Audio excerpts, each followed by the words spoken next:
Good afternoon, students. Today we will learn about embryonic development of human reproduction. So let's start. In the class we have completed implantation. तो implantation में हम लोगों ने क्या देखा था? implantation हुआ था 7 day of fertilization को, ठीक है। तो जब ये ब्लास्टोसिस्ट कहाँ पे एम्बेडेड हुआ था 7 day को? एंडोमेट्रियम में हुआ था, ठीक है। एंडोमेट्रियम में ब्लास्टोसिस्ट आके इम्प्लांट हो गया था एंड एंडोमेट्रियम उसको कवर कर दिया था, ठीक है। तो इम्प्लांटेड ब्लास्टोसिस्ट ऑन 7 डे। अब इसका स्ट्रक्चर्स को थोड़ा डिटेल्स में देख लेते हैं। ब्लास्टोसिस्ट का जो स्ट्रक्चर है उसको थोड़ा डिटेल्स में देख लेते हैं, ठीक है। सो ब्लास्टोसिस्ट में जो साइड वाला, बाहर का जो साइड वाला सेल्स को हम लोग क्या बोलते हैं? उसको हम लोग बोलते हैं ट्रोपोप्लास्ट, ठीक है। एंड इनसाइड में एक नॉब लाइक स्ट्रक्चर है, उसमें भी थोड़ा सेल्स हैं, तो उसको क्या बोलते हैं? इनर सेल मास, नहीं तो हम लोग बोले एम्ब्रायोब्लास्ट बोलते थे, ठीक है। और अंदर में थोड़ा ऐसा कैविटी टाइप है, तो उसको हम लोग बोलते हैं ब्लास्टोसेल, ठीक है।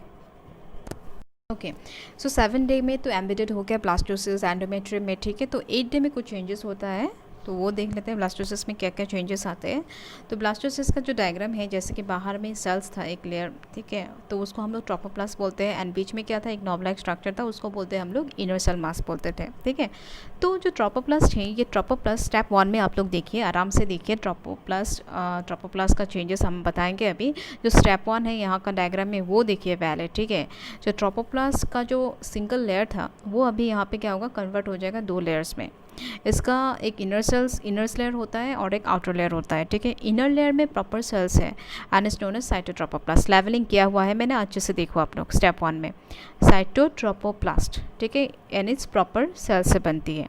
फिर जो आउटर लेयर है, outer layer is not made of cells and it is actually mass of cytoplasm, जहाँ पे बहुत सारा न्यूक्लियस, जैसे कि मैंने कलर दिया है डॉट डॉट रेड, ठीक है। ये है आपका बहुत सारा न्यूक्लियस साइटोप्लाज्म में। तो ये है आउटर लेयर ऑफ द जो ट्रोपोप्लास्ट कन्वर्ट हो गया था 2 लेयर में, ठीक है। This is the outer layer और इसका नाम है सिंचियो ट्रोपोप्लास्ट, ठीक है। This is the changes in step 1। अभी स्टेप 2 में आ जाओ। स्टेप 2 में देखो, स्टेप 2 में क्या होगा? जो ब्लास्टोसिस्ट का जो इनर सेल मस था, जो नॉब लाइक स्ट्रक्चर था, वो अभी चेंजेस होगा। यहाँ पे इनर सेल मस ऑल्सो यहाँ पे डिवाइड हो जाएगा 2 लेयर्स में। फर्स्ट लेयर बोलते हैं एपिब्लास्ट एंड सेकेंड लेयर बोलते हैं हाइपोप्लास्ट, ठीक है। अभी आ जाओ थर्ड स्टेप में। थर्ड स्टेप में क्या होगा? जो एपिब्लास्ट है ना, एपिब्लास्ट के बीच में फट के कैविटी बन जाते हैं, ओके। एंड कैविटी के अंदर में लिक्विड भर जाते हैं। वो लिक्विड क्या भरेगा वो हम लोग बाद में देख लेंगे, ठीक है। एपिब्लास्ट अपने जगह में ही होगा, लेकिन ऊपर में थोड़ा ऐसा सेल्स ऊपर चले जाते हैं एंड बीच में कैविटी बना देते हैं। ऊपर सेल्स का एक्चुअली ऊपर सेल्स का एक नाम होता है, नाम इसका होता है एमनियन, ओके। एमनियन है ऊपर सेल्स का। एंड हाइपोप्लास्ट भी क्या करता है? जो ब्लास्टोसेल्स होता है ना, ब्लास्टोसेल्स के कैविटी में लग जाएगा ये हाइपोप्लास्ट एंड एक कैविटी बना देगा, उसको बोलते हैं यॉर्क सैक, ठीक है। ये आपका थर्ड स्टेप में आएगा। फिर आपका फोर्थ स्टेप में आप देखो, फोर्थ स्टेप में क्या होगा? यॉर्क सैक जो है ना, यहाँ पे यॉर्क सैक जो मतलब थर्ड स्टेप में जो यॉर्क सैक बन गया था ना, फोर्थ स्टेप में देखो, वो यॉर्क सैक से कुछ और सेल्स निकलते हैं यहाँ से, okay. And cover the whole amnion and yolk cells, जिसको हम लोग बोलते हैं एक्स्ट्रा एम्ब्रायनिक मेसोडर्म। मैंने यहाँ पे कलर किया ग्रीन कलर, ठीक है। फिर यहाँ पे क्या होगा? स्टेप 5 में क्या होगा? ये जो एक्स्ट्रा एम्ब्रायनिक मेसोडर्म है ना, ये इसमें कुछ फट के क्या होगा? कुछ कैविटी बनाने शुरू कर देगा, मतलब कैविटी बनाने लगते हैं, ठीक है। एंड ये एक्स्ट्रा मेसोडर्म एम्ब्रायनिक मेसोडर्म जो है, ये एक्चुअली ऐसा साइड में रहते हैं, जैसे कि एमनियन का साइड में आप लोग देख रहे हो, यॉर्क सैक का साइड में आप लोग देख रहे हो, ठीक है। फिर जो ये आपका क्या साइटोट्रोपोप्लास्ट का ऐसा साइड का थोड़ा अंदर में ऐसे मतलब थोड़ा थोड़ा करके रह जाता है एंड बीच में भी थोड़ा रह जाता है, जैसे कि मैंने यहाँ पर लेवलिंग करके आप लोग को दिखाया है। फ्यूचर एम्बिलिकल कॉर्ड, ठीक है। फ्यूचर एम्बिलिकल कॉर्ड जो है, ये भी एक्स्ट्रा आपका क्या एक्स्ट्रा एम्ब्रायनिक मेसोडर्म से बनते हैं, ठीक है। फिर ये जो आपका सिंचियो ट्रोपोप्लास्ट है, ओके, बाहर का लेयर आई मीन। फिर आपका जो एक्स्ट्रा एम्ब्रायनिक मेसोडर्म है, ठीक है, और जो आपका साइटोट्रोपोप्लास्ट है, जो कि आपका जो इनर प्रॉपर सेल्स था, ठीक है। ये तीन मिला के बनाते हैं कॉरियन। ये 3 मिला के बनाते हैं कॉरियन, ठीक है। स्टेप 5 में मैं बता रही हूँ आप लोग को। देखो, जो बच्चा बनेगी ना, जो बच्चा बनेगी वो बनेगी आपका एपिब्लास्ट से। और ये बच्चा को पूरा सराउंड कौन कर रहा है, ये सिंशियो ट्रोपोप्लास्ट कर रहा है, एक्स्ट्रा एम्ब्रायनिक मेसोडर्म करेगा और ये साइटोट्रोपोप्लास्ट करेगा, ठीक है। फ्यूचर बेबी को ये लोग ही मतलब कवर करते हैं, ठीक है। एंड ये तीनों को मिला के हम लोग बोलते हैं कॉरियन। अभी देखते हैं नेक्स्ट क्या चेंजेस होते हैं, ठीक है। Now let's see the changes around 9 and 10 day. 9 and 10 day में क्या क्या चेंजेस होता है, ठीक है। सो 9 डे में क्या होगा, यहाँ पे कोरियन विलाई बनेगा। Chorion villi are nothing but chorion villi are finger like projection, ठीक है। जैसे कि कोरियन बना था syncytiotrophoblast, extra embryonic mesoderm and cytotrophoblast मिल के बना था कोरियन, ठीक है। फिर यही मतलब जो सिंशियो ट्रोपोप्लास्ट है, एक्स्ट्रा एम्ब्रायनिक मेसोडर्म है एंड साइटोट्रोपोप्लास्ट है, they get folded to finger like projection, जिसको हम लोग बोलते हैं कोरियनिक विलाई, ठीक है। कोरियनिक विलाई बोलते हैं हम लोग, ठीक है। जैसे कि यहाँ पे डायग्राम में स्टेप 6 में आप लोग देखें ऐसा फिंगर लाइक प्रोजेक्शन हो रहा है, इसको हम लोग बोलते हैं कोरियनिक विलाई। ऑलराइट, कैसे बना ये syncytiotrophoblast, extra embryonic mesoderm and cytotrophoblast, ये get folded to finger like projections and तभी हुआ है कोरियनिक विलाई। बाकी में रह गए आपका क्या क्या रहेगा, वही रहेगा, सिंशियो ट्रोपोप्लास्ट है, एक्स्ट्रा एम्ब्रायनिक मेसोडर्म है एंड साइटोट्रोपोप्लास्ट है, मतलब कोरियन ही है, ठीक है। और जो अंदर का क्या क्या है, एमनियन अपने जगह में है, एपिप्लस्ट अपना जगह में है, हाइपोप्लस्ट अपने जगह में है, नाइऑक्सिक अपने जगह में है, ठीक है। और फिर क्या है, future umbilical cord. Future umbilical cord क्या था, फ्यूचर एम्बिलिकल कॉर्ड एक्चुअली जो नाभि होता है ना, जब बेबी जन्म होने के बाद जो मम्मी से जो नाभि काट देते हैं ना, उसको बोलते हैं एम्बिलिकल कॉर्ड, ठीक है। सो देखो कोरियन से प्लेसेंटा बनेगा अभी, ठीक है। कोरियन से अभी प्लेसेंटा बनेगा एंड प्लेसेंटा से न्यूट्रिशन लेते हैं बेबी एंड प्लेसेंटा से बेबी को जुड़ने के लिए एम्बिलिकल कॉर्ड होता है, ठीक है। एंड वो एम्बिलिकल कॉर्ड किससे बनी है, एम्बिलिकल कॉर्ड किससे बनी है, एक्स्ट्रा एम्ब्रायनिक मेसोडर्म से बनी है। क्वेश्चन आ सकता है, एक्स्ट्रा एम्ब्रायनिक मेसोडर्म से योर एम्बिलिकल कॉर्ड बनते हैं, ठीक है। सो अभी देखो इसका जो ऐसा चेंजेस हो गया ना स्टेप 6 में जो चेंजेस हुआ है ना, जैसे कि कोरियनिक विलाई बन गया, तो अभी यूट्रस में कैसा चेंजेस होता है वो देख लेते हैं, ठीक है। तो यूट्रस का जो एंडोमेट्रियम में तो ये एम्बेडेड होकर इसका चेंजेस हो रहा है, ओके। सो एंडोमेट्रियम में क्या होता है, एंडोमेट्रियम में आपका मदर का ब्लड सेल्स होता है, मदर का ब्लड सेल्स रहता है, ठीक है। मदर्स का जो ब्लड सेल्स होता है वो यहाँ पे स्वेल्स होता है, इस कंडीशन में स्वेल्स होता है, ठीक है। एंडोमेट्रियम में इसका मदर्स का ब्लड सेल्स मोटा बन जाते हैं एंड जिसको हम लोग बोलते हैं मैटरनल सिनोसॉइड। क्या बोलते हैं हम लोग, मदर का जो ब्लड वेसल्स को क्या बोलते हैं इस कंडीशन में, जब कोरियनिक विलाई बन जाते हैं तब हम लोग बोलते हैं maternal sinusoid. Maternal sinusoid is nothing but it is swollen blood cells of mother, ठीक है।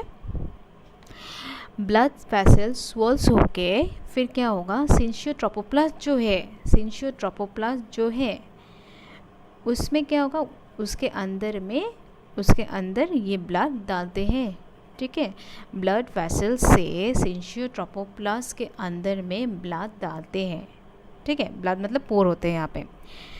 एंड अभी प्लेसेंटा फॉर्मेशन होगा बाय दिस मम्मी और ये बच्चा का जो कंट्रीब्यूशन होगा ना, इसमें प्लेसेंटा बनेगा।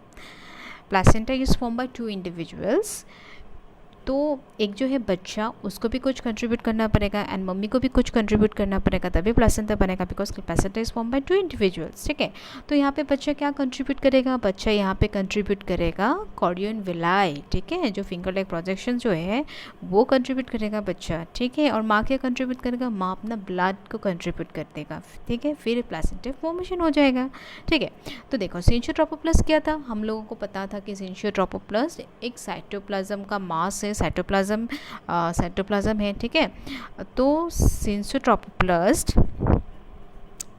उसमें क्या होगा, अभी कुछ कैविटी बन जाते हैं, ठीक है। कुछ कैविटी बन जाते हैं, खाली कैविटी, जैसे कि यहाँ पे देखो स्टेप 7 में देखो सिंशियो ट्रोपोप्लास्ट मतलब वो जो बाहर का ऐसा ना कुछ खाली ऐसे बन जाते हैं। तो यहाँ पे क्या होगा, यहाँ पे अभी माँ का जो ब्लड वेसल से यहाँ पे ब्लड अभी घुसेगा, जैसे कि मैंने दिखाया आप लोग को स्टेप 8 में, ठीक है। माँ का ब्लड वेसल से स्वॉलन हो गया, जिसको बोलते हैं मैटरनल सिनोसॉइड्स, फिर वहाँ से क्या होगा, ब्लड अभी योर सिंशियो ट्रोपोप्लास्ट में अभी घुसेगा, ठीक है। जो कि खाली था अभी भर्ती हो जाएगा ब्लड से, ठीक है। तो देखो सिंशू ट्रोपोप्लास्ट एक पूल है, ठीक है। एक्चुअली ये बीच में फट गया एंड बीच में क्या होगा, कैविटी बन गया एंड वहाँ पे क्या होगा, अभी मदर का जो मदर्स मैटरनल सिनोसॉइड से मतलब मदर का जो ब्लड वेसल्स है वहाँ से भी ब्लड यहाँ पे घुस जाएगा, ठीक है। अभी देखो अभी प्लेसेंटा बन गया, लेकिन placenta is not fully developed now. Placenta अभी भी फुल्ली डेवलप नहीं है। प्लेसेंटा कब डेवलप्ड होगा fully? After 2 to 3 months it will be fully developed. It will be fully developed after 2 to 3 months, ठीक है। अब अभी तक तो क्लियर है आप, I think. Placenta release hormone during pregnancy. So pregnancy के टाइम पे अभी प्लेसेंटा कुछ हार्मोन रिलीज़ करते हैं, ठीक है। और वो कहाँ पे मौजूद होता है? ओनली फीमेल बॉडी में मौजूद होता है, ठीक है, ड्यूरिंग प्रेगनेंसी। एक हार्मोन है HCG, मतलब ह्यूमन कोरियोनिक गोनाडोट्रोपिन। इसका क्या काम होता है वो देख लेते हैं। साइड में आ जाओ, साइड में जो मैंने ऐसा एक यूट्रस का डायग्राम दिया है उसमें आ जाओ। तो यहाँ पे एक्चुअली क्या होता है, जब सेकेंडरी oocyte रिलीज होता है, जब वो फर्टिलाइजेशन होता है, फर्टिलाइजेशन के बाद वो एंडोमेट्रियम में एम्बेडेड हो जाता है, ठीक है, वो हम लोग जानते हैं। लेकिन उसमें क्या रहता है, जब मतलब सेकेंडरी oocyte जब रिलीज होता है तो कॉर्पस ल्यूटेम रह जाता है, ठीक है। तो कॉर्पस ल्यूटेम हेल्प करता है, it releases the hormone progesterone and estrogens. जो प्रोजेस्टेरोन एंड एस्ट्रोजन रिलीज करता है, प्रोजेस्टेरोन एस्ट्रोजन्स, ये लोग क्या करता है, ये लोग आपका जो एंडोमेट्रियम है ना, एंडोमेट्रियम का हेल्प करते हैं एंडोमेट्रियम को थिकनिंग करने के लिए, ग्लाइकोजन सिक्रेशन करने के लिए, ठीक है। फॉर द 2.5 to 3 months तक क्या होता है, ये कॉर्पस ल्यूटेम जो है ये आपका it gives required amount of progesterone and estrogen. 2 to 3 months तक ये कॉर्पस ल्यूटेम आराम से देता है आपका प्रोजेस्टेरोन एंड एस्ट्रोजन्स, ठीक है। लेकिन आफ्टर 3 months क्या होता है, ये एक्चुअली कॉर्पस ल्यूटेम जो है वो डीजेनरेट हो जाता है। After 3 months corpus luteum degenerate होता है। कॉर्पस ल्यूटेम रह के क्या करते हैं, प्रोजेस्टेरोन एस्ट्रोजन्स रिलीज करता है and progesterone estrogen is very important for pregnancy, right. But ये कॉर्पस ल्यूटेम रहता है 2 to 3 months तक, ठीक है। आफ्टर 3 months ये रिलीज मतलब ये डीजेनरेट हो जाता है, ठीक है। After 3 months corpus luteum degenerate हो जाता है। So for maintaining this corpus luteum क्या होता है, जो कोरियोनिक जो विलाई था वो रिलीज़ करता है एक हार्मोन। कोरियोनिक विलाई जो आपका एंडोमेट्रियम में फॉर्मेशन हुआ था, वो एक हार्मोन रिलीज़ करता है। उसका नाम क्या बोला, इसका नाम है human chorionic gonadotropin. Chorionic villa है तो इसलिए उसने ह्यूमन कोरियोनिक गोनाडोट्रोपिन रिलीज़ करता है एंड ये एक्ट करता है कॉर्पस ल्यूटेम के ऊपर एक्ट करता है एंड मेंटेन करता है एंड इट मेंटेन इट, ठीक है। तो ये ह्यूमन कोरियोनिक गोनाडोट्रोपिन ये आपका कोरियोनिक विलाई से रिलीज होता है ये हार्मोन, ठीक है, ड्यूरिंग प्रेगनेंसी एंड ये act on the corpus luteum and maintain it. Hope ये HCG के बारे में क्लियर हो गया। अभी आ जाओ HPL जो है it is human placental lactogen, ठीक है। जैसे कि अभी बेबी का डेवलपमेंट होगा, ठीक है, बेबी का डेवलपमेंट अभी होगा, तो इसीलिए क्या होगा, जो ग्लैंडुलर टिश्यू होता है ब्रेस्ट का, मम्मी का जो ग्लैंडुलर टिश्यू होता है ब्रेस्ट का, वो उसका भी ग्रोथ होना शुरू कर देते हैं, बिकॉज मिल्क प्रिपरेशन भी करना है। जब बच्चा का बर्थ होगा तो उसको फीड भी करना है, ठीक है। तो HPL हार्मोन क्या करता है, ये हार्मोन आपका जो ब्रेस्ट का ग्लैंडुलर टिश्यू है उसको ग्रोथ करने में मदद करता है, ठीक है। फिर आपका कुछ और हार्मोन रिलीज होता है जैसे कि एस्ट्रोजन, प्रोजेस्टेरोन भी रिलीज हो जाता है, ठीक है। फिर नेक्स्ट आया रिलैक्सिन भी एक हार्मोन है, ये भी रिलीज़ होता है। ये हार्मोन रिलीज़ होता है बाय ओवरी से ये हार्मोन रिलीज़ होता है एंड जब एंड ऑफ प्रेगनेंसी में ये हार्मोन रिलीज़ होता है ड्यूरिंग चाइल्ड बर्थ, ठीक है। मतलब यूट्रस का जो कनेक्टिव टिश्यूज़ है ना उसको थोड़ा रिलैक्स कर देता है, ठीक है। क्योंकि देखो इतना मतलब छोटू सा एक बर्थ कैनल है, छोटू सा मतलब सर्विक्स से एक बच्चा पैदा होगा, ठीक है। तो उसका टिश्यूज़ भी मतलब बहुत ही टफ होता है मम्मी के लिए, राइट। तो वो टिश्यूज़ एंड ऑल एवरीथिंग थोड़ा रिलैक्स करने के लिए ये हार्मोन रिलीज़ होता है थ्रू बाय ओवरी एंड ये by the end of pregnancy में रिलीज़ होता है एंड ड्यूरिंग चाइल्ड बर्थ इसका काम आते हैं, ठीक है, रिलैक्स कर देते हैं पूरा। Now see overall increase in hormone production, मतलब ड्यूरिंग प्रेगनेंसी में बहुत सारा हार्मोन रिलीज़ होता है ताकि मतलब बच्चा का आराम से ग्रोथ हो। जैसे कि थायराइड हार्मोन एक ग्रोथ के लिए बहुत इंपॉर्टेंट है बच्चा का। फिर प्रोलैक्टिन हार्मोन भी रिलीज़ होता है पिट्यूटरी ग्लैंड से, ठीक है। I think it's clear to you all. This is from NCERT. Let's have a quick look on it. Okay. After implantation, finger-like projections appear on the tropoplas called chorionic villi, which is surrounded by the uterine tissue and the maternal blood. यहाँ पे direct आ गए chorionic villi में. यहाँ पे नहीं समझाया, NCERT में नहीं समझाया कि कहाँ से कैसे हुआ है chorionic villi. Okay, I hope it's clear to you. मैं जो समझाया आप लोगों को. Now next, chorionic villi and uterine tissue become interdigited, मतलब जैसे कि बच्चा ने कंट्रीब्यूट किया chorionic villi and mother ने कंट्रीब्यूट किया blood, फिर फॉर्मेशन हुआ आपका placenta, and jointly form a structural and functional unit between developing embryo and maternal body called placenta. ठीक है. Placenta facilitate the supply of oxygen and nutrients to the embryo and also removal of carbon dioxide and excretory waste materials produced by the embryo. ठीक है. मतलब placenta जो है ये क्या करता है, supply of oxygen and nutrients क्या देता है एम्ब्रायो को, ठीक है. एंड क्या करता है, and also removal of carbon dioxide and excretory और waste materials produce by the embryo. ठीक है. जो अच्छा चीज़ें है ना बच्चा लोग लेते हैं माँ से, लेकिन माँ को जो कार्बन डाइऑक्साइड हो, जो वेस्ट मटेरियल है वो सब माँ को देते हैं. ठीक है. The placenta is connected to the embryo through an umbilical cord, जो नाभि बोला था ना, वो umbilical cord which helps in the transport of substances to and from the embryo. Through this umbilical cord only ये connected होता है and substances to and from होता है the embryo. Placenta also act as an endocrine tissue and produces several hormones like human chorionic gonadotropin, जैसे कि हम लोगों ने डिस्कस किया, HCG human placental lactogen, HPL estrogen, progesterone, ये सब हार्मोन रिलीज़ करते हैं. एंड प्लेसेंटा ये एक्ट करता है as a endocrine tissue because placenta is not permanent. जब भी प्रेगनेंसी होता है तभी ये प्लेसेंटा आता है, नहीं तो नहीं आता है. ठीक है. इसलिए एक्ट्स एज एंडोक्राइन टिश्यू. ठीक है. फिर आता है आपका in the later phase of pregnancy and hormone call relaxin, मतलब जब प्रेगनेंसी का एंड में एक हार्मोन रिलीज होता है, इसको बोलते हैं relaxin, is also secreted by the ovary. And relaxin जो है it is secreted by the ovary. Okay, please remember this. So now let us remember that HCG, HPL and relaxin are produced in women only during pregnancy. ये बहुत ही important है, exam में आ भी चुका है शायद. जो HCG है, HPL and relaxin are the only hormone that is produced in women during pregnancy. Very important. In addition during pregnancy the levels of other hormones like, जैसे कि कुछ और हार्मोन जैसे रिलीज होता है, जैसे कि एस्ट्रोजन हो गया, प्रोजेस्टेरोन हो गया, कॉर्टिसोल्स हो गया, प्रोलैक्टिन, थायरोक्सिन हो गया, और increase several folds in the maternal blood. ये सब भी बहुत इंक्रीज होता है मदर में. ठीक है.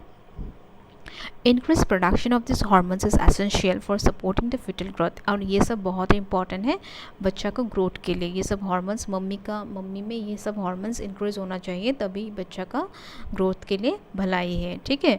और metabolic changes in the mother and maintenance of pregnancy. ठीक है. I think it's clear to you all. Thank you students. आज के लिए इतना ही है. We will see you in the next class. Till then take care and bye bye.